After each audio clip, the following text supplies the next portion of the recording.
Hello friends, स्वागत है आप सभी का आपके अपने यूट्यूब चैनल लर्निंग अड्डा 21 में। साथियों, मैं हूं संजय सिंह यादव।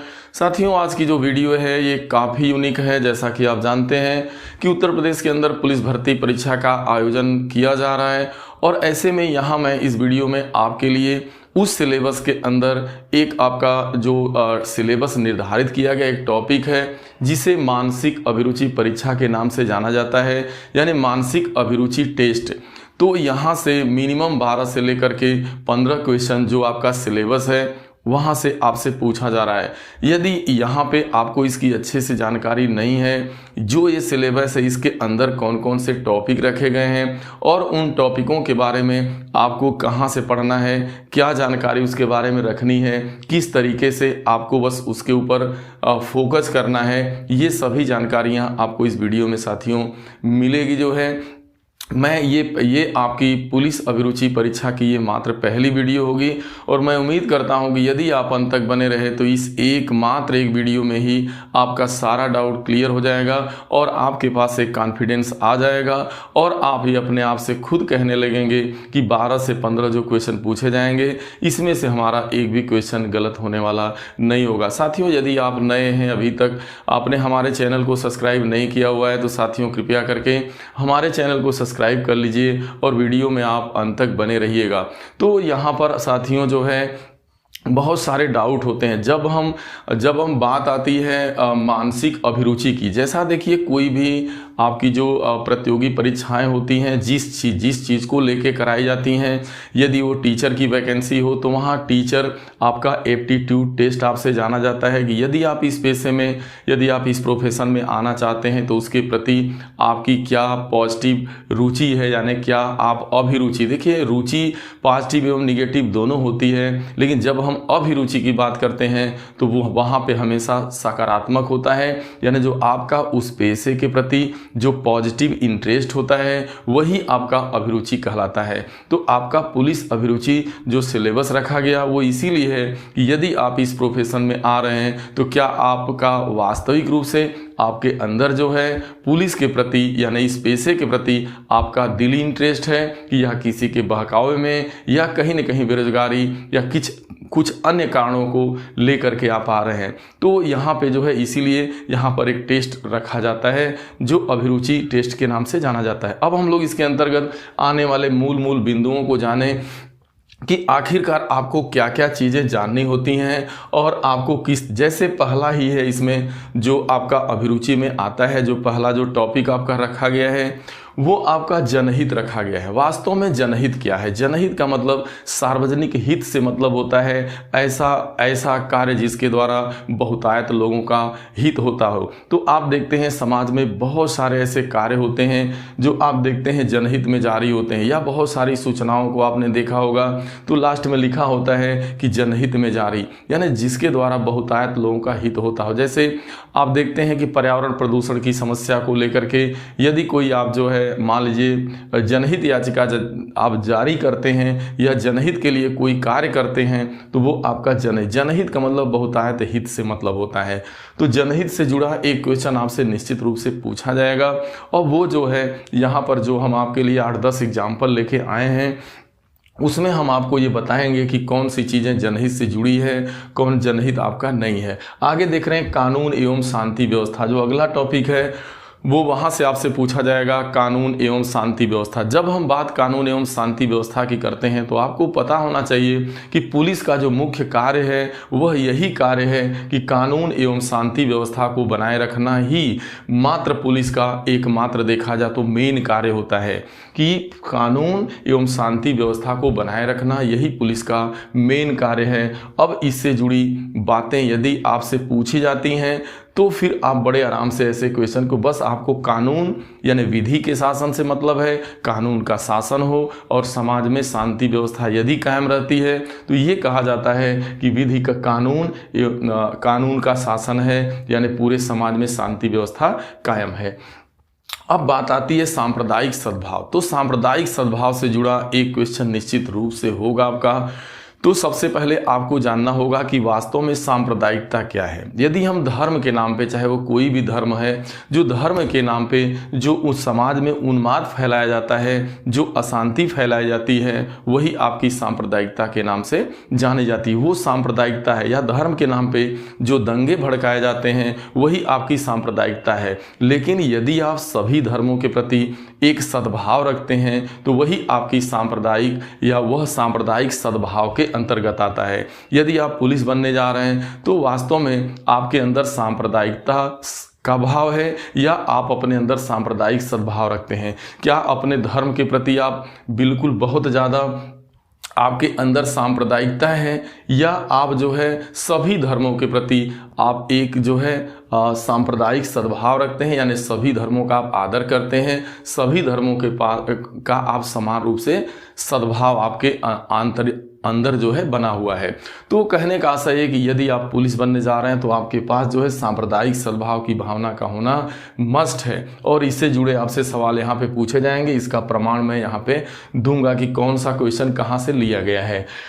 आगे है अपराध नियंत्रण। देखिए, समाज में अपराध का नियंत्रण करना ही जो है पुलिस का मेन काम है। जब समाज में बहुत ज़्यादा जो है अपराध कंट्रोल से बाहर होता है तो समाज में शांति बिगड़ती है और जो है विधि का शासन, कानून का शासन, ऐसा लगता है कि भाई समाज में कानून का शासन नहीं है।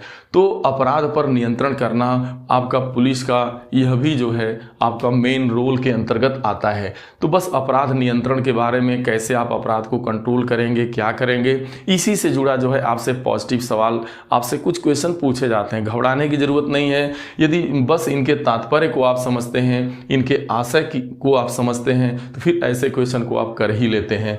फिर आगे है विधि का शासन। विधि के शासन से जुड़ा सवाल आपसे पूछा जाता है कि वास्तव में देखिए, विधि का शासन, जैसा कि आप जानते हैं भारत एक लोकतांत्रिक देश है, तो किसी भी लोकतांत्रिक देश में विधि का शासन ही सब कुछ होता है। जो भी विधि बनाई गई है उसके अनुसार से ही जो है सिस्टम को, यानी सरकारें जो होती हैं वो शासन सत्ता को चलाती हैं। तो विधि के शासन का अपने आप में एक अहम रोल होता है। आगे जो टॉपिक रखा गया है वो अनुकूलन की क्षमता। ये बहुत बड़ी चीज़ है कि भाई यदि आप पुलिस बनने जा रहे हैं तो आपके पास अनुकूलन की क्षमता है कि नहीं। आपके सामने बहुत सारी, एक पुलिस के सामने बहुत सारी विषम परिस्थितियां आती हैं और बहुत अलग अलग सिचुएशन झेलने को पड़ते हैं और क्षण क्षण में। तो ऐसे हालात में आपके पास अनुकूलित होने की, यानी उस सिचुएशन में आपकी एडाप्ट होने की, अनुकूलन की क्षमता है कि नहीं। यदि ऐसा नहीं है फिर आपको दिक्कतों का सामना करना पड़ता है। ऐसा भी हो सकता है कि आपके सामने बहुत सारी चीज़ें जो है आपकी नष्ट हो जाएं, बहुत सारी चीज़ें, बहुत सारा दिक्कत आ जाए। तो ऐसे हालात में यदि आपके पास अनुकूलन का पावर है, एडॉप्ट करने की क्षमता है, मानसिक दृढ़ता है, मेंटल एबिलिटी आपकी अच्छी है, तो फिर आप उसको एडॉप्ट कर पाते हैं। तो यहाँ से जुड़ा सवाल होगा और इन क्वेश्चन में मैंने ऐसे क्वेश्चन डाल रखा है। आगे है व्यावसायिक सूचना। भाई जो आपका व्यवसाय है, जो पुलिस का रोल है, पुलिस की जो संबंधित महत्वपूर्ण सूचनाएं हैं, जानकारियां हैं, जो आपके व्यवसाय से संबंधित जो भी बातें हैं उसे आपको अच्छे से आना चाहिए। यदि आप जिस प्रोफेशन, जिस व्यवसाय में हैं उससे जुड़ी संबंधित अगर आपके पास जो है अच्छे से अपडेट नहीं है, बहुत अच्छी जानकारी नहीं है, तो कहीं ना कहीं आप जो है वहाँ पे अपने पेशे के प्रति ना ही वफादार होंगे और ना ही आप जो है वहाँ पे एक तरह से फेल्योर होंगे और ना ही आप अच्छे से एडॉप्ट कर पाएंगे और ना ही आपका उस प्रोफेशन में, उस कार्य को करते हुए आपको आनंद की प्राप्ति होगी। तो ऐसे में जो है व्यावसायिक सूचना और व्यावसायिक जानकारियाँ, व्यावसायिक रूप से जो जानकारियाँ हैं वो आपके को आनी चाहिए। आगे है पुलिस प्रणाली। भाई पुलिस प्रणाली, जिस सिस्टम में आप जा रहे हैं वो पुलिस का जो क्या सिस्टम है उसमें नीचे से ऊपर तक लेकर के जो भी आपके, कहने का मतलब जैसे आप देखा जाए होमगार्ड से लेके, पुलिस से लेके सब इंस्पेक्टर और आपके इंस्पेक्टर से लेकर के जो है आपके DYSP, SP, सोआन, DG, DGP, तो ये जो रैंकें बनी हुई हैं इनके बारे में आपको अच्छे से मालूम होना चाहिए और इनकी सभी के क्या रोल हैं, सभी के क्या काम होते हैं, क्या इनके क्षेत्राधिकार बटे हुए हैं, सभी के रोल की आपको एक कॉमन सी जानकारी होनी चाहिए पुलिस प्रणाली की, पुलिस सिस्टम की। आगे है समकालीन पुलिस मुद्दे एवं कानून व्यवस्था। जो आगे बात करी जाती है कि जो आपकी पुलिस है वो आज के उसकी जो उसके क्या समकालीन मुद्दे हैं, पुलिस के क्या जो है आज करके जो उसके सामने जो नई नई एक तरीके के देखा जाए तो समाज में साइबर क्राइम बहुत ज़्यादा बढ़ रहा है। सूचना प्रौद्योगिकी के युग में अलग अलग तरीके की घटनाएं अब घटित हो रही हैं जो पहले से एक अलग टाइप की। तो इन सभी मुद्दों के प्रति आपको सतर्क रहना होगा और जो भी नए नए कानून लाए जा रहे हैं उन सभी कानूनों की आपको अच्छे से जानकारी होनी चाहिए। ये बातें यहाँ पे आपको इससे जुड़े क्वेश्चन आ सकते हैं कि भाई इस समय कानून व्यवस्था में पुलिस की जो कानून व्यवस्था है उसमें कौन कौन से नियम या कौन कौन सी आईपीसी की धारा या सीआरपीसी की धारा में बदलाव किया गया, कौन नई आई, किसे समाप्त किया गया, इस सारी जानकारियों से आपको अपडेट रहना होगा। आगे है अल्पसंख्यक एवं अल्प अधिकार वाले के प्रति संवेदनशीलता। समाज में बहुत सारे लोग होते हैं जिसमें कुछ ऐसे भी समुदाय के लोग होते हैं जिनकी संख्या कम होती है, जिन्हें अल्पसंख्यक के नाम से जाना जाता है। तो ऐसे अल्पसंख्यकों के अधिकार के प्रति आपके प्रति क्या संवेदनशीलता है? देखिए, सबसे बड़ा मुद्दा होता है संवेदनशीलता। आप जिसके प्रति बात की जाए, यदि मान लीजिए सांप्रदायिक सद्भाव के प्रति या धर्म के प्रति या अल्पसंख्यक वर्ग के प्रति आपके माइंड में क्या संवेदनशीलता है। आप पुलिस के रोल में एक बहुत बड़ी भूमिका होती है संवेदनशीलता की। आपको किसी भी व्यक्ति के प्रति, समाज के प्रति, किसी मुद्दे के प्रति आपके अंदर कितनी संवेदनशीलता है, यह जो है बहुत बड़ा मायने रखती है। यदि आप संवेदनशील हैं किसी मुद्दे के प्रति, किसी व्यक्ति के प्रति, अपने काम के प्रति, तो निश्चित रूप से आपका काम जो है काफ़ी बेटर होगा। आगे है लैंगिक संवेदनशीलता। बात यदि समाज में जेंडर की करें तो आज जो है यदि आप पुलिस हैं, आपके प्रति जेंडर भेद है, आप मेल फीमेल का भेद करते हैं, तो फिर यदि ये कंडीशन आपके पास बना हुआ है तो ये ठीक नहीं है। आपको लैंगिकता के प्रति आपको संवेदनशील होना चाहिए।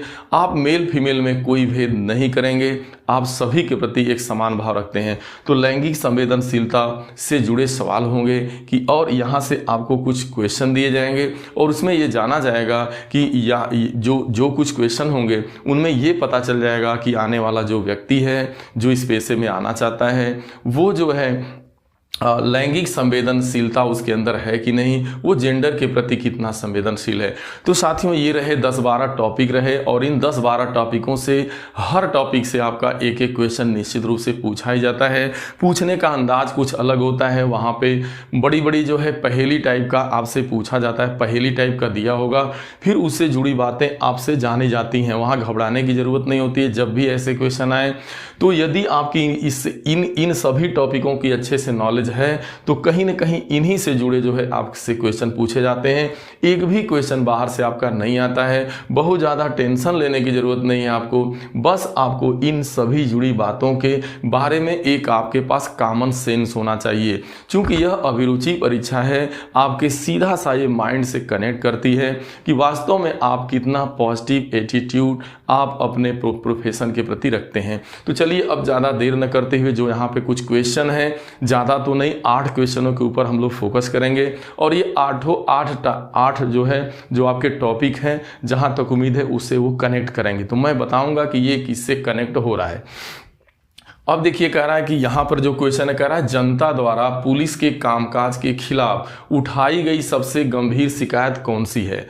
अब यहाँ देख रहे हैं, कह रहा है समय से अपराध स्थल पर न पहुँचना, गैंगस्टर द्वारा की गई शिकायत दर्ज करने से मना करना, यातायात संबंधी मामलों को हल करने की कोशिश न करना, अवैध रूप से एक संदिग्ध व्यक्ति को हिरासत में लेना एवं यातनाएं देना। कह रहा है जनता द्वारा पुलिस के कामकाज के खिलाफ सबसे गंभीर शिकायत क्या हो सकती है। आप देखते हैं कि पुलिस के ऊपर जो है अंगुली उठाई जाती है, यानी उसकी शिकायतें जो है की जाती हैं समाज में। तो इनमें से सबसे गंभीर जो है जनता द्वारा लगाया गया एक जो है सबसे उसके पुलिस के कामकाज के खिलाफ क्या हो सकता है। तो देखिए, पुलिस के रोल में के कामकाज में जो सबसे ज़्यादा खिलाफ, देखिए यहाँ पे पुलिस रोल से संबंधित बातें आ रही हैं, यहाँ पे पुलिस ड्यूटी को लेकर के, पुलिस के कर्तव्य को लेकर के है। तो यहाँ आपको बताया गया था इनमें ये सारी चीज़ें उन्हीं से जुड़ी आ रही है, यानी ये पुलिस ड्यूटी को लेके है। तो बस ये आपका सबसे लास्ट वाला जो है, यदि आप किसी भी, कह रहा है अवैध रूप से, पहली बात वैध नहीं, आप अवैध रूप से एक संदिग्ध व्यक्ति को हिरासत में लेना और उसे यातना बना देना, ये बहुत ज़्यादा जनता द्वारा पुलिस के कामकाज के खिलाफ उठाई गई सबसे गंभीर शिकायत हो सकती है। अन्य शिकायतें तो थोड़ी कम हैं, लेकिन ये बहुत गंभीर शिकायत होगी कि आप किसी व्यक्ति को अवैध रूप से उठा लें और उसे जो है आप यातना दें। तो ये जनता की सबसे गंभीर आवाज़ हो सकती है। तो ये रहा, इन्हीं से जुड़ा होगा, ऐसा कुछ नहीं है कि थोड़ा सा आप ध्यान देंगे तो ऐसे क्वेश्चन को आप कर पाइएगा। आगे देखिए, भारत विभिन्न भाषाओं, परंपराओं एवं धर्मों का देश है, लेकिन इस तरह की विविधता इसकी एक राष्ट्र की भावना के मार्ग में मुख्य बाधा बन सकती है। वह कौन सा एक प्रमुख कारक नहीं है जो सांप्रदायिक असामंजस्य को पैदा करता, मतलब नहीं करता है। कहने का मतलब यहाँ देखिए सांप्रदायिकता से जुड़ा क्वेश्चन है, यानी सांप्रदायिकता को लेकर के है। यहाँ आप टॉपिक में देख रहे थे कि निश्चित रूप से सांप्रदायिकता से क्वेश्चन बनेगा। तो यहाँ पर ये कह रहा है कि भाई भारत जो है विभिन्न धर्मों, भाषाओं, परंपराओं वाला देश है। तो इस तरीके की जो विविधता है यह देश के राष्ट्र की भावना के मार्ग में बाधा बन सकती है, लेकिन इनमें कौन सा एक कारक है जो सांप्रदायिक जो है असामंजस्य को पैदा नहीं करेगा। इसमें दिया है राष्ट्रीय ध्वज, सांस्कृतिक विभिन्नता, भाषाई विभिन्नता, धर्म। देखिए धर्म के द्वारा भी समाज में विभिन्नता आ सकती है, भाषाई विविधता के द्वारा भी जो है सांप्रदायिकता की बू आ सकती है, सांस्कृतिक विभिन्नताओं के कारण भी सांप्रदायिकता पनप सकती है। लेकिन जो राष्ट्र ध्वज है यह पूरे राष्ट्र की एकता को कायम रखता है। यह जो राष्ट्र ध्वज है यह आपका जो है, कहने का मतलब यह जो है विविधता इसकी राष्ट्र की भावना के मार्ग में मुख्य बाधा नहीं बने, क्योंकि देश प्रेम जो है सर्वोपरि है। तो यहाँ राष्ट्र ध्वज जो है आपका बाधा नहीं बनेगा, सांप्रदायिक असामंजस्य पैदा नहीं कर सकता है। बाकी चीज़ों के द्वारा असामंजस्य पैदा हो सकता है, चाहे वो सांस्कृतिक विविधता हो, भाषाई विविधता हो या धर्म हो। ठीक है, आगे है फोस्टर में अपने कारखाने का निर्माण। देखिए फोस्टर नाम का व्यक्ति है।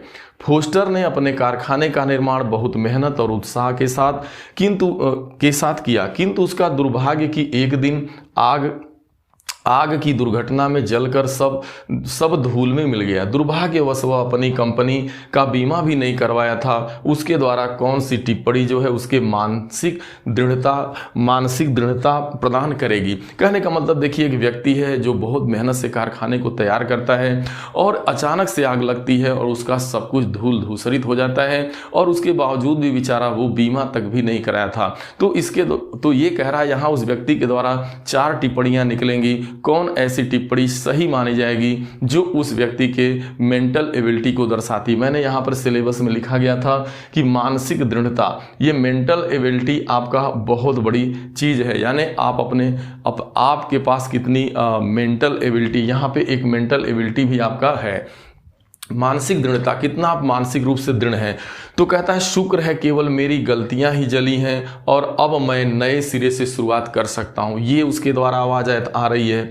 फिर कह रहा है मैं अपने जीवन काल में फिर से कारखाना नहीं बना सकता और मुझे लगता है कि मैं जहां भी जाता हूं वहां मेरी बुरी किस्मत पीछा करती है। भगवान हमेशा उन लोगों को प्रतिफल देते हैं जो मेहनती नहीं होते। देखिए ये अगर उसके द्वारा निकलता है कि नहीं भगवान हमेशा जो है मेहनती लोगों का साथ नहीं देता, या मैं अब दोबारा ऐसी कंपनी नहीं खड़ा कर सकता, या मेरी किस्मत ही बुरी है। लेकिन जो पहली बात उसके द्वारा निकल रही है कि मतलब भगवान का शुक्र है कि केवल मेरी गलतियां ही जली हैं, यानी केवल मेरी गलतियां ही जली हैं, अब मैं नए सिरे से शुरुआत कर सकता हूं। यदि ये भाव उसके अंदर से निकलता है तो वो बिल्कुल मानसिक रूप से, मेंटली रूप से वो दृढ़ है। यह मेंटल जो है दृढ़ता को, मानसिक दृढ़ता को प्रकट करता है। ऐसे ही एक पुलिस रोल में भी आपके साथ होता है। कभी कभी ऐसी स्थिति आती है कि जहाँ पे लगता है कि आपका सब कुछ जो है समाप्त हो चला है, तो ऐसे में आपको जो है परमात्मा, यानी जो आपके अंदर की जो मानसिक दृढ़ता है, जो आपकी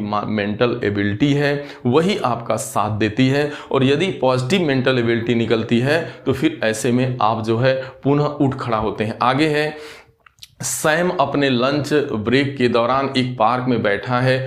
उसके बगल में एक युवक लंच कर रहा है। वह खाना खत्म करता है और खाली कंटेनर बेंच के नीचे फेंक देता है। युवक ने इस व्यवहार पर सैम की युवक के इस व्यवहार पर सैम की क्या प्रतिक्रिया होनी चाहिए। देखिए, एक सैम नाम का व्यक्ति है, वो जो है क्या करता है, एक पार्क में बैठा था, उसी के बगल में एक अगेन व्यक्ति आता है जो अपना लंच जो है को ख़त्म करता है और उसके बाद जो उसका कंटेनर, खाली कंटेनर बचता है, उसे वहीं कुर्सी के नीचे फेंक देता है। तो ऐसे में जो सैम है वो उस युवक को क्या ऐसी बात बोले, कौन सा ऐसा व्यवहार करे जिससे वह जो है वो मतलब उसकी क्या प्रतिक्रिया होनी चाहिए जो बिल्कुल अनुकूल हो। तो आप देख रहे हैं यहाँ पे बिहेव को लेकर के है, कहता है बस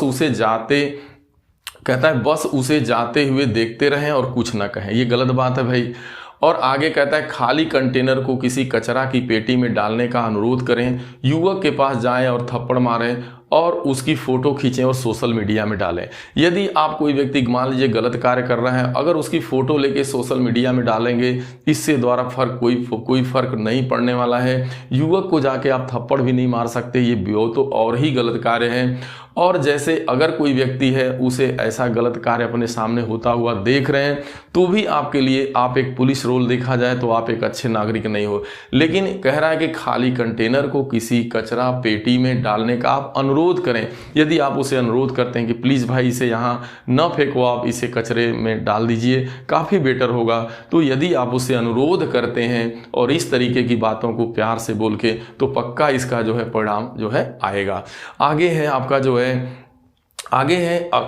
अगला जो क्वेश्चन है वो ये है कि कौन सा एक सार्वभौमिक सिद्धांत नहीं है जिसमें सभी लोग और संस्थान कानून के अधीन और उसके प्रति जवाबदेह हैं। बात को समझिएगा, कौन सा सार्वभौमिक सिद्धांत नहीं है जिसमें सभी लोग और संस्थान कानून के अधीन हैं और उसके प्रति जवाबदेह हैं। ये कौन सी बात है, यानी जो सार्वभौमिक सिद्धांत नहीं माना जाएगा।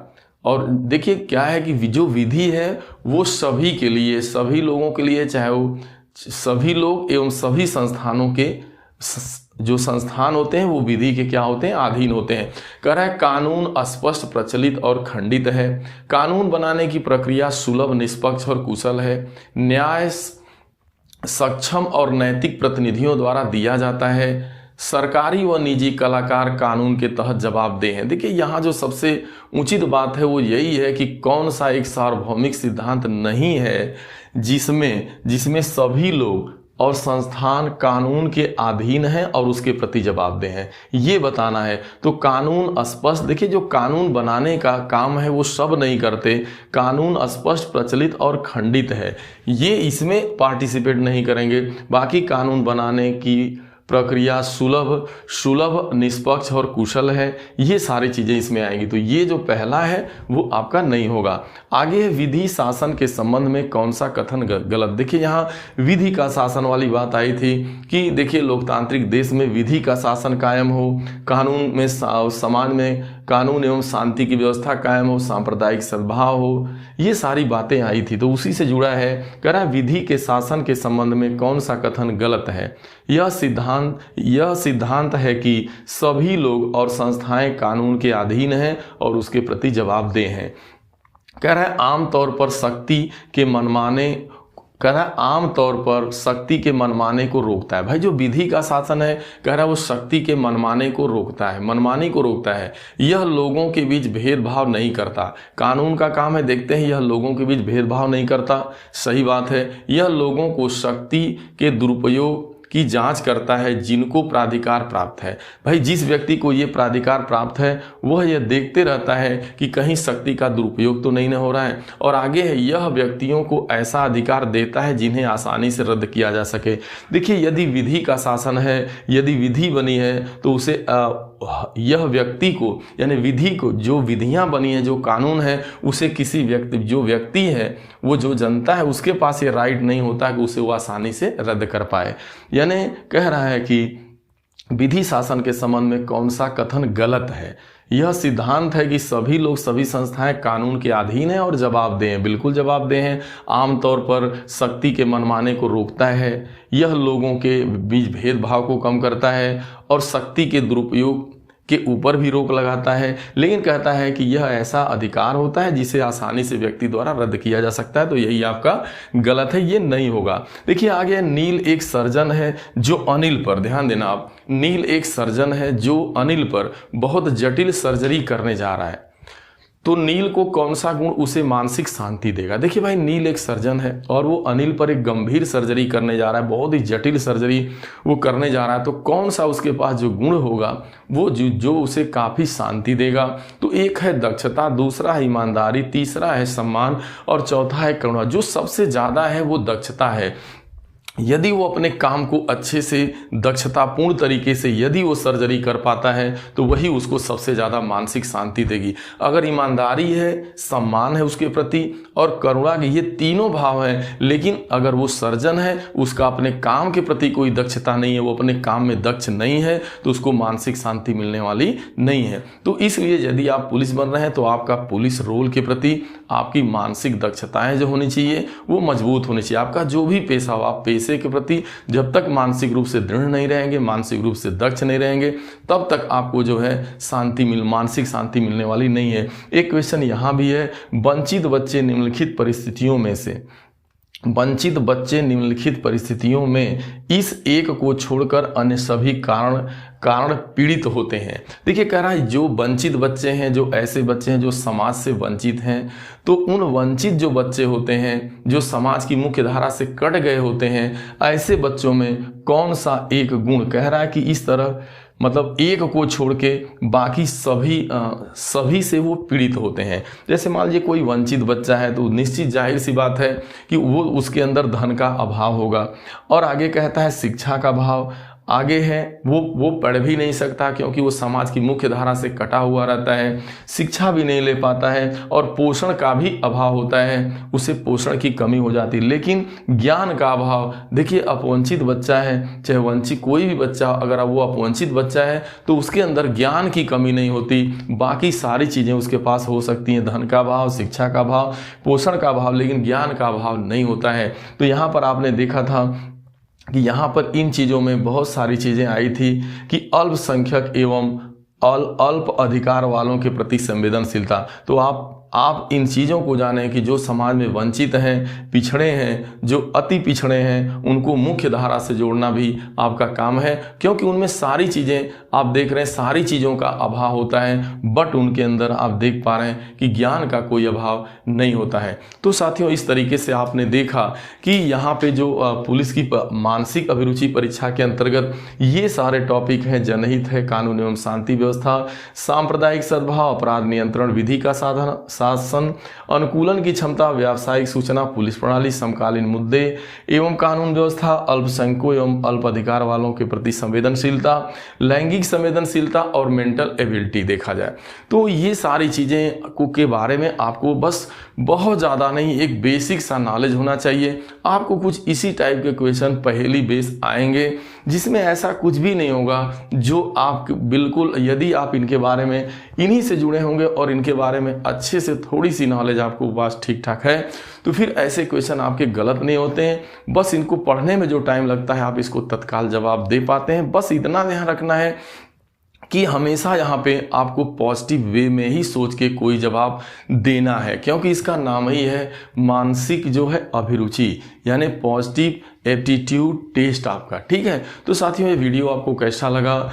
मैं उम्मीद करता हूँ कि ये वीडियो आपको ज़रूर अच्छा लगा होगा। साथियों आप इसे शेयर करिएगा और हमारे चैनल पे पुलिस भर्ती परीक्षा से जुड़ी बहुत सारी गणित की, रीजनिंग की बहुत सारी वीडियो आपको प्लेलिस्ट में मिल जाएगी, और ऑल वीडियो में आप जाइएगा तो मिल जाएगी। ये सारी वीडियो आपकी बहुत ही यूनिक अपने आप में है, और मैं साथियों आपके लिए पूरी कोशिश करूँगा कि हम भी अपना एक आपकी इस पुलिस भर्ती परीक्षा जो उत्तर प्रदेश के अंदर कराई जा रही है, इसमें हम अपना एक अमूल्य योगदान दे पाएँ। इसी की कड़ी में हम लगातार आपके लिए प्रयास कर रहे हैं, और आपके जितने भी डाउट हैं या जो भी आपके अंदर के डर भय हैं, हम उसको दूर करने का पूरा कोशिश करेंगे और ऐसी वीडियो आपके लिए लाते रहेंगे। साथियों आप जो है हमारे चैनल को लाइक करिए, साथियों सब्सक्राइब करिएगा और शेयर ज़रूर करिएगा, और हमें आपके कमेंट का इंतज़ार रहेगा कि वास्तव में हमने जो यहाँ पे आज काम किया ये आपके लिए कैसा लगा, कैसा रहा। और यदि आप अपना कमेंट करते हैं तो हम जो है आपके लिए अगली इस तरीके की यूनिक वीडियो लाते रहेंगे। साथियों आप सभी का बहुत बहुत धन्यवाद। मिलते हैं अगली वीडियो में। Thank you so much.